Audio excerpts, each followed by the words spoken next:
નમસ્કાર દર્શક મિત્રો, આપ જોઈ રહ્યા છો YNN ન્યૂઝ। હવે જોઈએ અગત્યના સમાચાર। અતિ વરસાદને કારણે ઠેર ઠેર પાણી ભરાયા। ગઈકાલે રાત્રે વરસાદ બંધ થઈ ગયો છે, પણ નીચાણવાળા વિસ્તારોમાં ઠેર ઠેર પાણી ભરાઈ ગયા છે। જ્યારે વડોદરાના અકોટા વિસ્તારમાં સામ્રાજ્ય પાસે પાણી ભરાતા વાહન ચાલકો તથા વિસ્તારના રહીશો સામ્રાજ્યના મુશ્કેલીમાં મુકાયા છે। સામ્રાજ્ય પાસે આવેલ તમામ દુકાનો સુધી પાણી આવી ગયું છે। લોકો બહાર નહીં નીકળી શકતા, સાથે વિશ્વામિત્રીનું પાણી પણ ભયજનક સપાટી પર છે। Reporter Rahul Rajput, YNN news, Vadodara.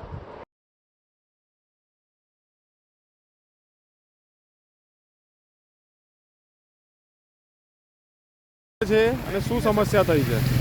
આ ગઈકાલેથી ખૂબસૂરત વધારે પડતો વરસાદ પડવાથી વિશ્વામિત્રી ઉપર આવી ગઈ છે। એના લીધે આખા રોડ બધામાં પાણી આવી ગયું છે। આ વિસ્તાર સામ્રાજ્ય છે, મૂછમોડાના બાજુમાં। કેટલી તકલીફ પડે છે વાહન ચાલકોને? બહુ જ તકલીફ પડી રહી છે। જેવું કે ગાડી પાણીમાં નાખવું, લોકોને નોકરી જવાની સમયમાં એટલી બધી તકલીફ પડી રહી છે અત્યારે કે લોકો અહીંયાથી અટવાઈ ગયા છે। શું નામ તમારું? Nilesh Sangada. Subscribe now and press the bell icon. Never miss an update.